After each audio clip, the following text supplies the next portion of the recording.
One of the things that struck me as a fan of pancakes and syrup for breakfast is when the corporate gods of Aunt Jemima, the brand, made an announcement that they were finally going to change their brand and their logo once again. After decades of being accused of using these racist images on their boxes of pancake mix and their bottles of syrup and other products. So same thing with Uncle Ben and Miss Buttersworth. So this is called Mrs. Butterworth, Uncle Ben, and Aunt Jemima. Mrs. Butterworth, Uncle Ben, and Aunt Jemima walk into a bar in America. Butterworth says, "I'm being repackaged." Ben says, "I'm being rebranded." Jemima says, "I remember when they branded my mama on her back." The bartender says, "I could stand in the middle of Main Street and kill somebody and I wouldn't lose any voters." Butterworth says, "Then I'll take 8 bullets in my sleep." Ben says, "Choke me to death with your knee." Jemima says, "Lock me in a holding cell and say I decided to hang myself." Bartender poured the drinks, said he felt threatened and was simply standing his ground when he thought the thug was reaching for a gun. The headline said, "Well-loved American foods resisted arrest, failed to comply, and were delicious while Black." Butterworth's daughter said, "Here's the progress. We might finally get an anti-lynching bill." Ben's son said, "I'd rather they abolish qualified immunity." Jemima's kids said, "You know, they abolished slavery once, then they hung my mama on that box." Yep, these are written in real time about real things. Some of these are more subtle than others. One of the challenges was, how do you write about the most horrific things in a way that doesn't feel like it's just a news report? This one is a persona poem in the voice of Officer Chauvin's knee. It's called "Complicit at Most." I am no more guilty than the officer's eyes choosing to look the other way. But technically, I was not even touching his neck. All I could feel was the hot cotton insides of Officer Chauvin's slacks against my skin. Almost 9 minutes is a long time to kneel on a neck, especially if you are unaccustomed to praying or begging. But after pressing all of me down, he put this all on me as if he was planning to propose, but got cold feet and was too embarrassed to get up and just walk away from this altercation, marrying us both to this moment till death do us part. Now, I don't know that it makes that softer, but at the very least, my hope is that it makes it easier to listen to, that it's not so traumatic that you can't just get all the way through it. And it leads to that important conversation that should come afterwards. I think that's the challenge. I think art can do that for us all, by making these really difficult conversations able to happen, especially if the conversation happens between the victim and the perpetrator. One of the easy things in the world, at least for me, growing up in Kentucky and having played all the sports in high school and still thinking of myself as an athlete to some degree, there are a lot of basketball poems that show up in here, or sports poems. And one of the challenges I had during the sequestering was when they took away all the sports, there was nothing on television. And I tried to imagine, what would become of sports, and what attracted us to sports in the first place, and why did the situation with sports seem so shifty when you consider where the power is and has been with the exploitation of Black bodies. So I wrote this poem called The End of Sporting.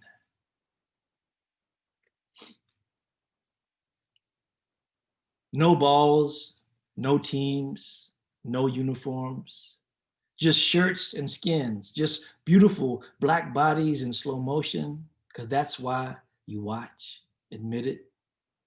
A soundtrack of choreographed, almost breathless heartbeats, 3D, 5G cameras that zoom in and out, accent lights and shadows, judges that pontificate about the sweat, the musculature, the sanguinicity of each flight, broadcasted live on pay-per-view, sell season subscriptions, but don't call it something blithe, like comply or obey.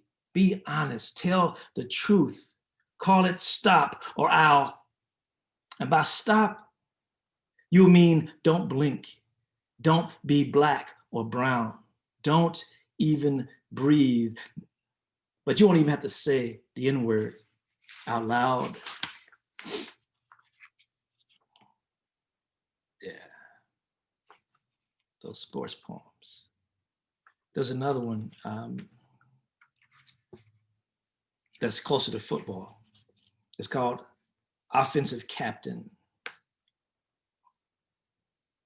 They had become so arrogant, they didn't even change the playbook. We knew they would try to convince us we couldn't trust the video with our own eyes, minds, or hearts. When the officer called the play in the huddle, he didn't care that the cameras were on. Black 27, stop resisting, afraid for my life. We will call it self-defense till he can't breathe. On 3, break. When he adjusted his knee and caught an audible, he believed his offensive guards who were compressing the lungs were hidden behind the line of scrimmage. As if we'd never seen a fake up the middle, strong right quarter cop sneak. The sobbing, grief-stricken, collapsing Black matron on the Jumbotron in the end zone feels like paid advertising on the loop. The cheerleaders are chanting, all lives matter. And he should have obeyed. He should have obeyed in between the deafening roar of go, big, blue. The first autopsy suggested hypertension killed the play and not the 8 minutes and 46 seconds while the cop took a knee. We must change the game. We must change it now. What have we got to lose?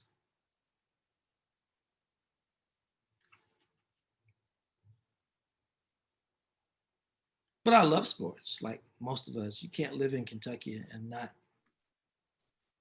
not be impacted by sports. Professor Walker, yeah. do you want to take this time and let people ask you a few questions before we go back into those poems? Because I like what you're saying about sports and the culture in Kentucky. People might have a lot of questions about that. Good time. That's a quick 20-minute read. So why not unmute yourself and ask your question, or send it to Damaris directly and she'll funnel it. Oh, will I? Okay. I will. I'm on it. Does anybody have a question? I have a question. Okay.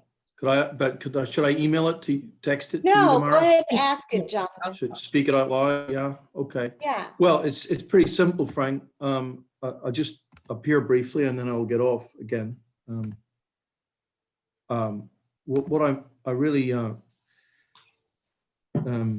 was interested in your sports poems, and you talked and you know, you obviously love sport, and you were a high school athlete, and part of your identity perhaps is tied up with sports, and but you also talked about the exploitation of Black bodies, and I'm wondering if, when you think about sports, particularly professional sports in the United States, is there a tension in how you think about it? On the one hand, you admire the athletes and you love watching it, but on the other hand, you have a sense that the exploitation of Black bodies is somehow subtly tied up with this. Is that is that an issue for you? Is that a tension you feel, or is that just something you said off the cuff? I mean, because, you know, it is a conversation I've heard before, you know. So Yeah. that's all I got for you. But Sure. Thanks for the question. Definitely not off the cuff. In fact, I don't think I even wear cuffs, especially with short sleeves. But yeah, I get it. I mean, absolutely. I think out of that conflict is where some of the poems come from. I've been writing about that conflict, you know, for years. You know, there are probably half a dozen different collections that have a sports-related poem, reaching all the way back to high school for me. You know, the poem in Appalachia that talks about my Baptist minister, high school football coach, who would preach to us at halftime if we were losing. And the poem zeroes in on a specific scene where during his ranting, his false teeth fly out of his mouth and into the crowd of us and right by my head. And so I'm describing this as a kid, mostly talking about the challenge of not laughing in that moment and how difficult that was. Even up to now, and I think that, you know, sports, not unlike art, is another way to use metaphors to talk about things. When I watch the NFL draft, for instance, and the athletes are going through obstacle courses and they're all leaping to see how high they run, how high they jump, and they time them in the 40 to see how fast they run. They lift weights to see how strong they are. To me, it doesn't take a lot to imagine a slave auction where, you know, historically individuals before they make the purchase are examining the property to see, checking their strength, you know, checking their health. So it's an easy analogy for me. It's not something I would ever mention off the cuff. I mean, it's just, it's too easy. It's right there in public. And that's not even discussing the depth of the exploitation. You know, when you consider the number of professional athletes who at one point had been millionaires, but after a freak injury or some kind of loss, they end up penniless. And, you know, the explanation generally is they didn't manage the money well. But some of them are rushed right out of high school and suddenly given all this money, but you know, without an economics class to teach them how to manage money or how to invest it. Many of them get taken advantage of by agents and others, including universities and athletic departments who bring these young men in and reap millions of dollars. You know, the coaches are making $4 to $10 million a year, and some of these athletes don't have bus fare home. And if they accept a payment from somebody else because they're trying to help a parent or because they want something like a meal, then they have broken the law. And the whole thing is corrupt, in my opinion. You know, I think I could talk for hours about what they should do, but I won't. I'll just say that they're absolutely connected. And it's hard to not talk about any kind of exploitation of people of color and not be able to see the equivalent in sports and not be able to see the equivalent of that all the way back to enslavement. You know, that's the short answer, Jonathan. And thank you for that question. Thanks very much. That was a great answer. Thank you.